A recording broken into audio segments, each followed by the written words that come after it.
조사에 의하면 자신이 그리스도인이다라고 고백하는 사람 가운데 20%는 교회를 다니지 않는 사람이었다고 합니다. 그리고 35%의 신자들은 성경을 읽지 않는 사람들이었다고 합니다. 조사한 사람 가운데 40%에 해당하는 사람들은 헌금을 하지 않는 사람들이었고요. 75%의 신자들은 교회에서 아무 일도 하지 않는 사람들이었다고 합니다. 그냥 밥 먹고 커피 마시고 가는 거예요. 아무 일도 하지 않는. 중요한 것은 85%의 사람들이, 조사한 사람들의 거의 아닌 85%의 사람들이 한 번도 전도해보지 않았습니다. 한 번도 복음을 전해보지 않았습니다. 라고 고백했다고 합니다. 한국의 한미준이라고 하는 단체가 있습니다. 한국의 미래를 준비하는 모임이다라는 한미준입니다. 15년 전에 1998년에 한국 사람들을 대상으로 조사를 했습니다. 그런데 개신교, 기독교 인구 가운데 72%의 사람들이 한 번도 전도해보지 못했습니다. 라는 고백을 했다고 하는 것입니다. 미국보다는 좀 낫죠. 85%보다는 그래도 72%밖에 안 되니까 좀 난 것 같습니다만은 대다수의 그리스도인들이 복음을 전해보지 않았고 전도해보지 않았다는 분명한 사실인 것입니다. 우리가 함께 기도했습니다만은 지난 금요일날 조순 성대 아버님이 소천을 하셨습니다. 그 가족이 한국으로 떠날 때 제가 방문을 해서 기도하고 간곡히 부탁을 했습니다. 반드시 복음을 전해야 합니다. 지금 미국 파괴되어 있는 그 아버님이 반드시 가서 복음을 전해야 됩니다. 그렇게 하겠노라고 약속을 했고요. 만약에 당신들이 전하기 힘들면 병원 가까이 있는 교회를 찾아가서 목사님에게 부탁을 해서 복음을 들을 수 있도록 양호합니다. 가서 그렇게 했고요. 또 목사님을 모시고 예배를 드렸고요. 돌아가시기 2시간 전에 제가 통화를 했어요. 철야 시작하기 전에 1시간 전에 제가 통화를 했습니다. 그런데 우리 조수진 성도가 하는 말이 뭘 어떻게 전해야 될지 모르겠다는 거예요. 복음을 전했습니까? 아버님이 받아들였습니까? 이렇게 이야기하니까 뭘 어떻게 전해야 될지 모르겠다는 거예요. 여러분, 이것이 우리의 현실입니다. 지금 아버지가 돌아가시는데 예수를 믿지 않고 죽으면 지옥 가는 거예요. 어떻게 전해야 될지 모른다. 어떻게 말해야 될지 모른다. 여러분, 이것이 우리의 모습이 아닙니까? 여러분, 나는 누구에게인가 복음을 전해본 적이 있습니까? 예수 그리스도의 십자가에 대하여, 부활에 대하여 예수를 믿어야만 구원을 한다는 사실을 여러분 전해본 적이 있습니다. 어제 저쪽 서부 쪽에 있는 서부교회, 외라비에 있는 서부교회에서 찬양 집회를 했어요. 찬양 집회를. 거기 오신 분이 이민기 목사님이라고 우리 끝날 때 부르는 축복의 통로 작사 작곡하신 분이고요. 당신은 사랑받기 위해 태어난 사람, 그리스도인이라면 다 아는 18번 같은 축복성을 작사 작곡하신 목사님이에요.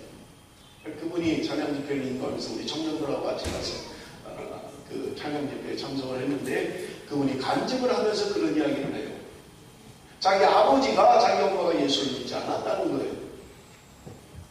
36살이 되었어요. 자기가 30년 동안 6살 때부터 아버지를 위해서, 부모님을 위해서 기도했는데 그들이 예수를 믿지 않았다는 거예요.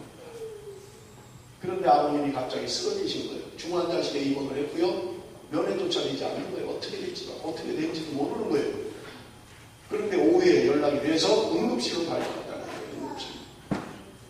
30년 동안 부모님을 위해서 기도만 했지 복음을 전해보지 못하는 거예요. 감히 자식이, 그 집안은 그렇대요. 자식이 부모한테 말을 할 수 없다는 거예요. 그런데 너무 급하니까 아버지가 응급실에 들어가서 이제 언제 죽을지 모르는 경황이 되니까 이 목사님이 다급해져서 병원에 쫓아가서, 응급실로 쫓아가서 무릎을 꿇고 아버님을 위해서 기도하고 따라하라고 영접 기도를 시키고 그렇게 기도하는데 그 부모님이 그 한 번도 예수를 믿지 않았던 그 아버지가 그 자리에서 기도를 하면서 우시더라고요. 그리고 예수 믿은 지 3년밖에는 안 됐습니다. 3년 전 일이라는 거예요, 그게. 3년 전에. 30년 동안 기도했는데 그 기도의 열매가 30년 만에 이루어졌습니다. 그렇게 간증하는 소식을 들었습니다. 사랑하는 성도 여러분, 혹시 내 가족 가운데 누군가 아직도 예수를 알지 못하고 여러분 그런 상태로 살아가는 사람이 있지는 않습니까? 여러분 우리의 인생 가운데 내가 어떻게 사느냐 하는 건 중요하지 않습니다. 이 땅에서 어떻게 사느냐 중요하지 않아요. 예수 그리스도를 믿었느냐, 예수 그리스도를 영접했느냐, 주님의 사랑으로 살았느냐 하는 게 중요한 것입니다. 여러분 오늘 성경 우리가 읽은 바로 앞절에 로마서 10장 13절에 이렇게 말씀하고 있습니다. 누구든지 주의 이름을 부르는 자는 구원을 받으리라. 누구든지 구원을 받는다는 거예요. 그 사람이 어떤 환경에 있든 어떤 학벌을 갖고 있든 그 사람이 어떤 사람이든 어떤 죄인이든 예수 그리스도를 믿으면 구원받는다고 성경은 우리에게 분명하게 말씀합니다. 사랑하는 성도 여러분, 교회를 다니면서도 오랫동안 교회를 다니면서도 구원에 확신이 없는 그런 삶으로 살아가고 있지는 않습니까? 직분을 가지고 있으면서도 예수 그리스도를 만난 경험이 없는, 예수 그리스도를 나의 구조로 고백한 사실이 없는 그런 삶을 살아가고 있지는 않느냐 하는 것입니다. 여러분 이제 누구든지 예수 그리스도의 이름을 부르면 구원을 얻는다고 성경은 오늘 우리에게 말씀합니다. 여러분 그런데 14절, 15절을 한번 보세요. 우리 한번 다 같이 읽어봅니다. 14절, 15절 말씀입니다. 다 같이 시작. 그런즉 저희가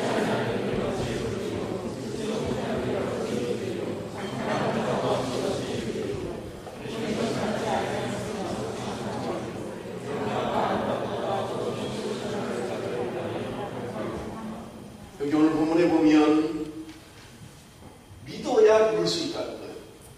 믿어야 부를 수 있다는 거예요. 그런데 그 믿는 것은 누군가 전에 주어야 된다는 거예요. 누군가 전파해야 된다는 말입니다. 누군가 전해야만 믿을 수 있고 믿어야 부를 수 있고 부를 수 있어야 구원을 받는다고 성경은 우리에게 분명하게 말씀합니다. 여러분 그래서 로마서 8장 15절에도 우리가 하나님을 아버지라고 부른다 그렇게 성경은 이야기하는 거예요. 우리가 하나님을 아버지라고 부르는 것, 그것은 내가 뭔가 믿기 때문에 그래요. 하나님을 믿기 때문에 우리가 하나님을 아버지라고 부를 수 있는 것입니다. 믿지 않는다면 여러분 하나님을 아버지라고 부를 수가 없어요. 예수 그리스도는 나의 구주입니다. 예수 그리스도는 나의 구주십니다. 라고 고백할 수 없다는 말입니다. 믿어야 부를 수 있어요. 믿어야 구원을 받을 수 있다는 말입니다. 그런데 누군가 전해주지 않으면 그 전하는 사람은 보냄을 받았기에 와서 전파한다고 성경은 우리에게 분명하게 말씀합니다. 그래서 여러분 오늘 본문의 결론이 17절의 말씀이 결론입니다. 믿음은 들음에서 나며 들음은 그리스도의 말씀으로 말미암습니다. 여러분 믿음을 갖기를 원해요. 많은 사람들이 내가 믿음을 갖기를 원합니다. 그러려면 들어야만 합니다. 자꾸 듣는 자리에 와야 돼요. 말씀을 듣는 자리에 있어야만 합니다. 말씀을 들어야 믿음이 생기기 때문에 그래요. 저는 믿음이 없습니다. 저는 어떻게 하면 믿음을 가질지 모르겠습니다. 여러분 믿는 자리에, 듣는 자리에, 말씀을 듣는 자리에 자꾸 여러분들이 나가시면 여러분 우리가 믿음이 생긴다는 말입니다. 그렇기 때문에 여러분에게 필요한 것은 믿는 자리에 나가는 거에 들어야 될 책임이 우리에게 있는 것입니다. 여러분 전통적으로 여러분 칼빈주의는 하나님의 주권을 너무 강조했습니다. 그런 반면에 알미니안주의는요 너무 인간의 노력과 인간의 그런 수고를 너무 강조를 했습니다. 그래서 잘못된 게 뭐냐면 칼빈주의는 인간의 노력과 수고를 너무 강조해버렸습니다. 알미니안주의는 너무 인간의 노력을 강조하다 보니까 하나님의 주권을 잃어버리고 말았던 것입니다. 여러분 이러한 문제에 대해 오늘 성경은 우리에게 분명하게 답변해주고 있는 것입니다. 여러분 첫째는요 듣는 자의 책임이 있다는 말입니다. 여러분 16절을 한번 보세요. 16절에 보니까 그러나 그들이 다 복음을 순종하지 아니하였도다. 복음을 들었는데도 그들이 순종하지 않았다는 거예요. 말씀을 듣고도 그들이 믿지 않았다고 성경은 이야기하고 있는 것입니다. 그래서 18절에 보니까 이렇게 이야기합니다. 그러나 내가 말하노니 그들이 듣지 아니하였느냐? 그렇지 아니하니 그 소리가 온 땅에 퍼졌고 그 말씀이 땅 끝까지 이르렀도다. 하나님의 말씀이 온 땅에 퍼졌다는 말이 나는 못 들었습니다. 나는 들은 적이 없습니다. 라고 핑계할 수 없다는 거예요. 온 땅에 퍼졌고 모든 사람들에게 듣게 했다는 거예요. 여러분 그러나 우리가 분명히 아셔야 될 것은 듣기만 하면 무조건 저절로 믿음이 생기지는 않습니다. 여러분 예수님의 그 설교를 들은 사람들 가운데도 예수님을 죽이려고 했고요. 예수님에게 뭔가 잘못된 게 뭔가 있지 않는가 그렇게 참여하는 사람들도 있었어요. 말씀만 듣기만 하면 무조건 믿음이 생기는 건 아니에요. 우리가 듣는 자리에 나가는 노력이 있어야 되는데 하나님의 은혜가 있어야만 됩니다. 하나님이 택한 자들, 하나님이 구원시키기로 작정된 자들, 그들에게 하나님께서 귀를 열어주시고 듣게 하신다는 말이에요. 은혜를 주신다는 말입니다. 여러분, 중요한 것은요, 우리가 듣는 자리에 자꾸 나가야 돼요. 듣는 책임이 있습니다. 여러분, 말씀을 들을 때도 그래요. 내가 교회 왔어요. 예배드리러 왔습니다. 말씀을 듣고 있습니다. 그런데 여러분, 귀가 열려지지 않으면 여러분, 말씀을 들을 수가 없어요. 여러분, 사람은 여러 가지를 한꺼번에 할 수가 있는 것이 아닙니다. 그래서 여러분이 저를 쳐다보고 있습니다만, 지금 듣고 있습니다만 생각이 딴 데가 있으면 말씀은 귀에 들어오지 않아요. 그렇잖아요. 딴 생각을 하면서도 말씀을 들을 수 있는 사람은 세상에 아무도 없어요. 말씀을 듣든지 아니면 딴 생각을 하는 둘 중에 하나입니다. 딴 생각도 하고 말씀도 듣고 그런 사람은 없어요. 그런 기능을 갖고 있지 않아요. 여러분이 순간순간 딴 생각을 했다, 말씀을 들었다, 딴 생각했다, 말씀 들었다 하니까 다 하는 것 같습니다만은, 그러나 여러분, 그 순간에는 한 가지밖에는 할 수가 없어요. 그래서 딴 생각을 하면 말씀을 못 듣는 거예요. 말씀을 들으면 딴 생각을 할 수 없는 거예요. 그래서 여러분, 말씀을 들을 때는 집중해야만 하는 것입니다. 말씀을 들어야 돼요. 와서 앉아있고 쳐다보고는 있는데 생각이 딴 데가 있으면 말씀이 들어오지 않아요. 그렇기 때문에 여러분, 우리는 집중해야만 합니다. 내가 잡생각을 하고 딴 생각을 하고 자꾸 이런 것을 끊어야 돼요. 그래야만 말씀에 집중할 수 있는 것입니다. 내가 말씀에 집중할 때 하나님의 은혜를 베푸셔서 우리가 말씀이 우리의 심리에 박히고 우리 말씀이 우리 안에 들어올 수 있도록 하나님이 역사하실 것입니다. 그러나 여러분, 우리에게 인간적인 노력도 필요하다는 거예요. 내가 딴 생각을 하면서도 하나님의 말씀이 내 속에 살아 역사하기를 원합니다. 안 돼요, 그렇게. 누구도 그렇게 할 수 있는 사람은 없다라는 말입니다. 그래서 제가 일부 예배 때도 그랬어요. 설교 들으면서 전화기 가지고 카톡하고 메시지 내고 이런 사람은 절대로 말씀이 들어오지 않아요. 여기에 가 있는 거예요. 지금 신기해요. 그러니까 말씀이 안 들어오는 거예요. 여기 앉아있어도 말씀에 집중해야 돼요. 내가 지금 내 말씀을 방해하는 것들을 끊어야만 합니다. 집중해야 돼요. 그럴 때 하나님의 말씀이 내 속에 들어오고 말씀이 내 안에서 역사하는 것입니다. 그럴 때 우리 안에 믿음이 성장하게 되는 거예요. 그래서 여러분, 믿음이 들으면서 만나는 것은 여러분, 우리의 듣는 태도가 중요하고요. 여러분, 중요한 것은요, 우리가 끊어야 할 것을 끊고 집중해야 된다는 말이에요. 그럴 때 나도 모르게 내 안에 믿음이 생기고 성장하게 된다는 말입니다. 그런데 와서 듣기는 듣는데 맨날 딴 생각하는 거예요. 딴 일하고 그리고 여기 들으니까 주보에다 뭐 적어가지고 주고 왔다 이러면 절대로 말씀을 들을 수가 없어요. 집중해야 합니다. 나쁜 생각, 안 좋은 생각, 다른 생각이 들어오는 것을 찾아내야만 된다는 말입니다. 두 번째는요, 전파하는 자의 책임이 있습니다. 여러분, 성경은 곳곳에서 우리에게 이야기합니다. 땅끝까지 이르러 증인 되는 사명을 우리에게 주셨다는 거예요. 때는 어떤지 못 어떤지 전파해야 된다고 성경은 우리에게 분명하게 말씀하고 있는 것입니다. 여러분, 우리는 전도에 대한 부담감을 가지고 있어요. 많은 사람들이, 저도 마찬가지예요. 전도에 대한 부담감을 가지고 있는데, 그래서 사람들이 생각할 때 전도는 은사가 있는 사람들이 하는 것이다. 그렇지 않아요. 하나님께서 오늘 우리에게 명령하신 것은 은사를 가진 사람만 전도하라고 전혀 성경 어느 곳에서도 말씀하고 있지 않다는 겁니다. 모든 그리스도인들에게, 모든 하나님의 자녀들에게, 믿는 자들에게 복음을 전해야 된다고 이야기하는데요, 때를 얻든지 못 얻든지 복음을 전하라는 말입니다. 무슨 말입니까? 기회가 있든지 없든지 복음을 전해야 된다고 말씀하고 있는 것입니다. 그런데 중요한 것은요, 하나님의 말씀을 증거해야 돼요. 하나님의 말씀을 전해야만 합니다. 어느 신앙 잡지사에서 교인들에게 설교에 관한 설문조사를 했다고 합니다.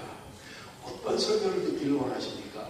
그랬더니 조사한 사람들의 46%가 복에 대한 설교를 듣고 싶습니다. 두 번째는 28%가 은사에 대한 설교를 듣고 싶습니다.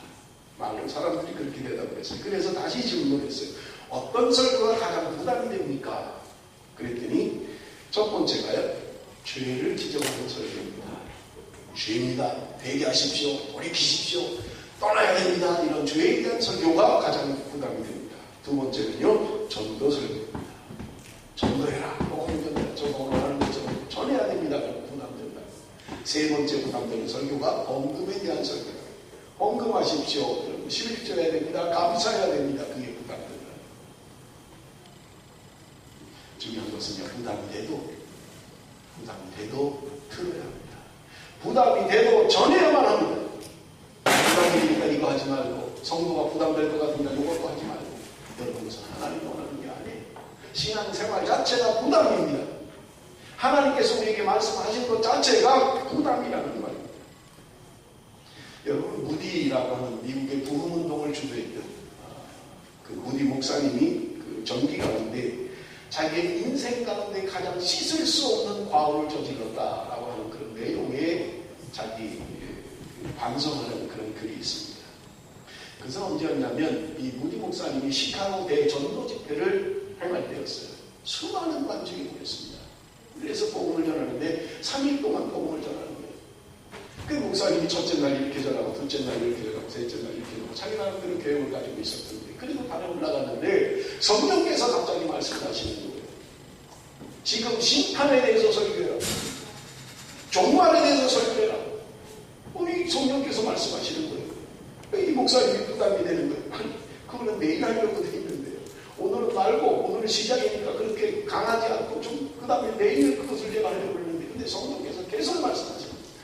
종말에 대해서 설교해라. 심판에 대해서 설교해라. 근데 이 목사님이 아유 내일 내가 하려고 계획되어 있는데 자꾸 미루는 거예요. 성령이. 이 성령께서 말씀을 하시더랍니다. 내일은 내 날이 아니다. 내일은 내 날이 아니야. 지금 전해라. 여러분 설교를 하다 보면 성령께서 그렇게 하실 때가 있어요. 저도 마찬가지예요. 원고에 다 할 말을 설교할 걸 다 해가지고 올라옵니다만은 성령께서 갑자기 시키실 때가 있는 거예요. 제 의도와 전혀 관계없이 하나님이 하실 때가 있는 거예요. 그런데 거절해버려요. 그리고 호텔에 들어와서 잠을 잡니다. 하나님 제가 내일 그것을 증거하겠습니다. 그런데요 그날 밤에 우리가 잘 아는 시카고 대 화재가 나버리고 난 거예요. 수많은 사람들이 그 자리에 와서 설교를 들었던 사람들 가운데 수많은 사람들이 불타는 거 버리고 난 거예요. 그때 우리가 자기의 자서전에 내 인생에 씻을 수 없는 과오, 잘못은 성령의 음성에 순응하지 않고 복음을 전하지 않은 것이다. 그날 밤에 성령께서 심판에 대해서, 구원에 대해서, 멸망에 대해서 설교하라고 했는데 자기가 거절했다는 거예요. 우리는 그렇게 기록하고 있습니다. 사랑하는 성도 여러분, 복음은 긴박합니다. 아이고 오늘 말고 내일 우리 부모님 건강하신데 뭐 괜찮겠지. 아니에요. 어느 권사님이 글을 쓰셨는데요. 부부가 나란히 잠이 들었어요. 남편은 장로고 아내는 권사님이 잠이 들었어요. 아침에 일어나 보니까 남편 장로님이 죽어 있는 거예요. 여러분 우리 인생은 몰라요. 언제 하나님의 부름을 받을지 모른다고요. 예수 그리스도를 믿지 않는 내 부모 형제들이 언제 어떤 일을 닥칠지 모른다는 겁니다. 제가 전에 한번 강조했습니다만 정근보 박사 그가 이범석 외무부 장관에게 전도하지 못해서 평생을 후회하고 있잖아요. 성령께서 전하라고 하는데도 내가 상황이 안 돼서 형편이 안 돼서 전해야 되는데 못 전하고 그리고는 전두환 대통령하고 떠나버리고 그리고 폭파 사건 때문에 그 자리에서 집사에 오셨잖아요. 정근보 박사가 늘 정근보 장관님이 늘 애타하는 거예요. 그때 내가 형편을 생각하지 않고 그때 내가 환경 생각하지 않고 복음을 전했더라면 그거 구원받을 수 있었을 텐데 내가 환경 생각하고 처리 생각하느라고 복음을 전하지 못했다고 후회하고 있는 것입니다. 고린도전서 9장 16절에 내가 복음을 전할지라도 자랑할 것이 없으면 내가 부득불할 일이니라. 여러분 바울이 보기에 부득불할 일이라는 말이 무슨 말입니까? 언제나 하기 좋아서 하는 건 아니라는 거예요. 하기 싫은데 어쩔 수 없이 그게 부득불이잖아요. 하기 싫은데 나는 지금 피곤한데 어쩔 수 없이 일어나서 무디 목사님이 이야기를 했습니다마는 무디 목사님의 일하고 하는데 그런 것도 있잖아요. 씻었어요. 잠옷을 갈아입고 잠자리에 들었습니다. 그런데 성령께서 말씀하십니다. 일어나서 밖으로 나가라. 아니요 지금 다 갈아입고 난 이제 자려고 지금 침대에 들었습니다. 일어나서 밖으로 나가라. 성령의 음성에 순종해서 옷을 주워 밖으로 나갑니다. 나가면서도 생각합니다. 오늘같이 비 오는 날 이렇게 추운 날 누가 밖에 나간다고 누구에게 전도하라고. 그런데 나가보니까 술주정뱅이가 길거리에 쓰러져 있는 거예요. 그 사람을 이렇게 세우고 도와주고 복음을 전합니다. 그가 예수 그리스도를 믿는 거예요. 여러분 복음은 긴박합니다. 오늘 전하지 않으면 지금 전하지 않으면 예수 그리스도를 믿지 않고 지옥에 갈 사람들이 있다는 거예요. 그러므로 여러분 우리 긴박하게 내 부모 형제들 아직도 예수 그리스도를 믿지 않고 있는 부모 형제들에게 복음을 전해야 하는 것입니다. 여러분 두 번째로 중요한 중요한 것은 복음에 대한 순종인 것입니다. 16절에 우리가 읽었습니다만 그러나 저희가 다 복음을 순종하지 아니했다. 말씀을 들었음에도 불구하고 그들이 믿지 않았어요. 말씀을 듣고도 그들이 말씀대로 순종하지 않았다고 우리에게 말씀합니다. 여러분, 우리가 복음을 전한다고 해서 다 100% 예수 믿는 거 아니에요. 때로는 조롱도 받고요, 때로는 내가 복음을 전해도요 비웃음을 사기도 하고요, 창피를 당하고, 그러나 전해야 된다는 거예요. 그러나 전해야 된다. 하나님께서 언제나 나를 사용하셔서 복음을 전하게 하실지 모르기 때문에 그렇습니다. 언제나 우리는 성령의 역사 앞에 예민하고 민감해야만 하는 것입니다. 그래서 바울은 자신의 인생 황혼에 자기 제자인 디모데에게 권유했던 것입니다. 너는 말씀을 전파하라. 때를 얻든지 못 얻든지 항상 힘쓰라. 여러분, 미국의 가장 영향력 있는 교회, 꼽는 교회가 세들백 교회라고 이야기합니다. 세들백 교회 리크 워렌 목사님이 이런 이야기를 했어요. 군대의 능력은 식당에 앉아서 밥을 먹는 사람이 얼마나 많으냐에 달려있는 것이 아니라 총을 들고 전쟁터에 나가는 군인의 숫자가 얼마냐가 결정하는 것이다. 그렇게 이야기했습니다.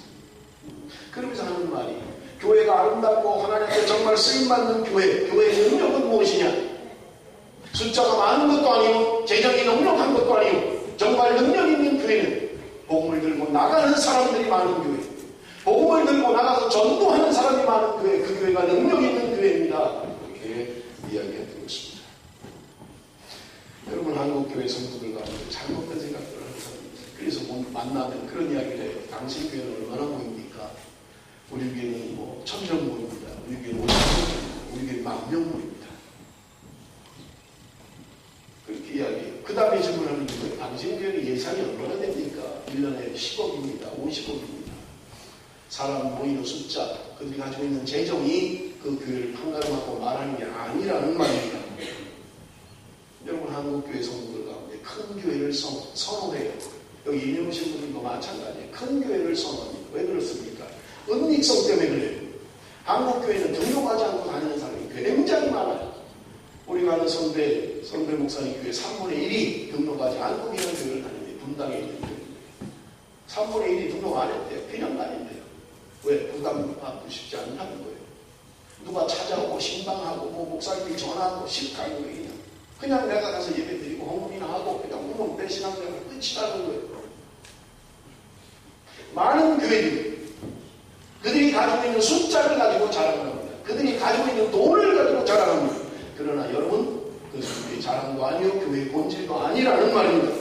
그 교회가 얼마나 파송하느냐, 얼마나 보내고 있는 교회이냐. 우리끼리는 모여서 잘해요. 할렐루야 찬송하고 게임하고 우리끼리는 잘 놀아요. 내 바베큐하고 우리끼리는 잘 놀아요.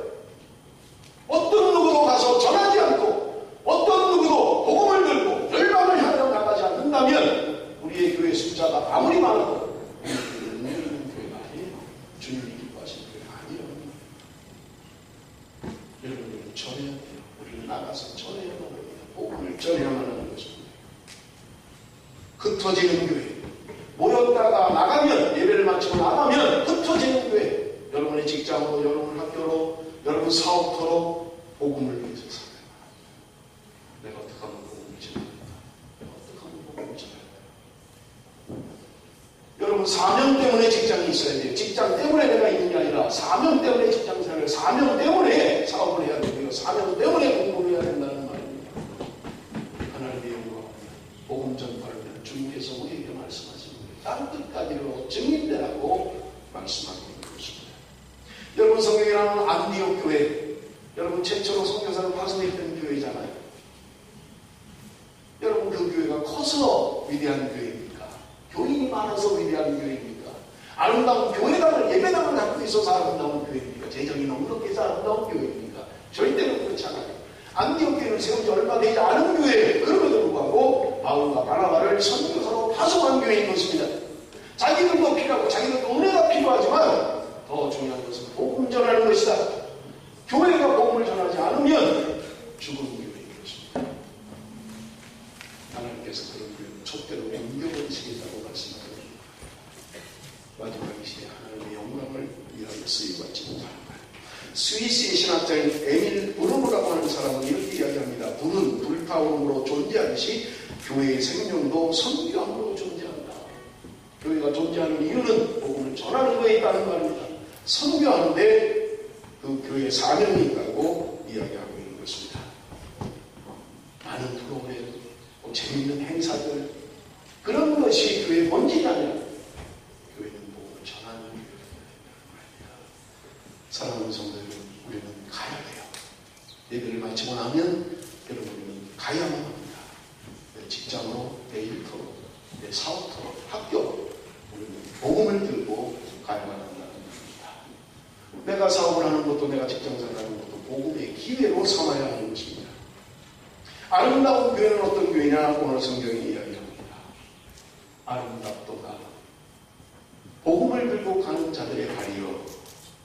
복음을 들고 가는 자들의 그 교회가, 그 발이 아름답다고 이야기하는 것입니다. 철학 때도 이야기했습니다만 강수지, 우리나라 발레, 세계적인 발레 하는 사람 있잖아요. 그 사람의 발을 한번 보셨나요? 볼품없습니다. 얼마나 훌륭하고 얼마나 훌륭한지 다 무너지고 다 묵은 사이 발이에요. 여자의 발이 아니에요. 괴물의 발이에요. 여러분 그 발을 아름답다고 하는 것입니다.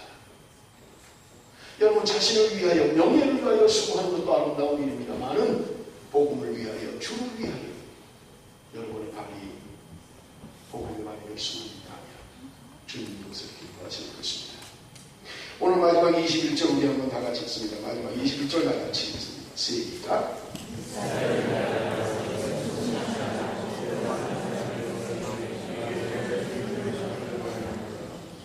이스라엘을 위하여 가라사대 순종치 아니하고 거스려 말하는 백성에게 내가 종일 내 손을 벌렸노라. 무슨 말입니까? 주님께서 거스르고 대항하고 듣지 않고 순종하지 않는 그들을 향하여 팔을 벌리고 있다. 주님께서 어서 오라고, 어서 돌아오라고, 주님께서 어서 내게로 오라고 팔을 벌리고 오늘 기다리고 있다는 말입니다. 순종자라고 말 잘 듣고 그저 그런 사람들이 아니라 거스르는 사람들이, 말 안 듣는 사람들이, 말씀대로 살지 않는 그들이 멸망받을 수밖에 없는 그들을 향하여 주님으로 팔을 벌리고 계세요. 내게로 와야 살 수 있다 말씀하고 있습니다. 사랑하는 성도 여러분, 주님께서 이 시간에 우리를 향하여 팔을 벌리고 계십니다. 내게로 돌아오라. 아직도 세상에서 즐길 게 많이 남았느냐? 아직도 세상의 쾌락이 너를 주관하고 있느냐? 내게로 돌아오라. 말씀으로 돌아오라. 죄악의 길에서 떠나라고 우리에게 말씀하고 있습니다. 사랑하는 성도 여러분, 오늘 이 시간에 주님께서 우리를 향하여 팔을 벌리고 있습니다. 많은 자들이 주님께 돌아와야만 하는 것입니다. 이 일을 위하여 우리는 가야 되고요, 전파해야 되고요. 많은 사람들이 이야기합니다. 뭐 말로 꼭 해야 됩니까? 삶이 전도죠. 아닙니다. 전도는 선포예요. 전파해야만 합니다. 입으로 선포해야만 하는 거예요. 여러분, 우리의 삶도 중요합니다만 더더욱 중요한 것은 복음을 선포하는 거예요. 그럴 때 하나님이 역사하시는 거예요. 그 사람의 마음의 문을 여시고, 나는 전했지만 주님께서 그 마음을 여시고 놀라운 복음의 역사를 이루어가는 것입니다. 사랑하는 성도 여러분, 예수 믿은 지 얼마나 되셨습니까? 10년이 됐습니까? 20년이 됐습니까? 30년이 됐습니까? 엄마 뱃속에서부터 난 50년이 됐습니까? 70년이 됐습니까? 벙어리로 살아오지 않으셨습니까? 벙어리 신앙으로 혹시 살아오지는 않았느냐 하는데, 누구에게 예수 믿는다는 소리조차 못하고 누구에게인가 복음을 제시하지 못하고 그렇게 살아오지는 않았느냐는 것입니다. 사랑하는 성도 여러분, 이제부터라도 정해야 합니다. 복음의 긴 박수를 가지고 여러분의 주변에 가까운 이웃들에게 먼저 복음을 증거해야 합니다. 선포해야 합니다. 예수 믿어야 구원받습니다. 예수 믿어야 구원받습니다. 어제 찬양 집회 때 이민기 목사님이 그래요. 하나님의 환상을 보여주시는데요. 자기와 다른 믿는 사람들은 다 휴거돼서 나팔 다 올라가는데 자기 엄마 아버지 밑에 있더라는 거예요. 자기 엄마 아버지 올라오지 못하고 밑에 있더라는 거예요. 사랑하는 성도 여러분, 내가 구원받을 때 구원받지 못할 사람들, 내 가까운 사람 가운데는 없습니까? 피를 낳았는데 부모 형제들 가운데는 없습니까? 여러분 아직도 내 부모 형제가 예수를 믿지 않고 있다면, 내 사랑하는 친구가 예수를 믿고 있지 않다면, 사랑하는 내 이웃이 아직도 예수를 모르고 있다면 여러분 밀어서는 지금 전해야 됩니다. 하나님의 복음을 들고 나가는 자, 아름답도다 좋은 소식을 전하는 자들의 말이에요. 11월 25일부터 10일 동안 우리는 인도네시아로 선교 정탐을 갑니다. 제가 기도하면서 어떤 말씀을 주제로 할까? 하나님 어떤 말씀을 주실까? 오늘 이 말씀을 주신 거예요. 로마서 10장 15절 아름답도다 좋은 소식을 전하는 자들의 말이에요. 그래서 제가 오늘 선교 제목으로 삼은 우리 선교주의를 만나서 여러분 우리는 아름다운 말이 되어야 합니다. 복음을 들고 가는 아름다운 소식을 전하는 저와 여러분이 되시기를 바랍니다. 기도하겠습니다.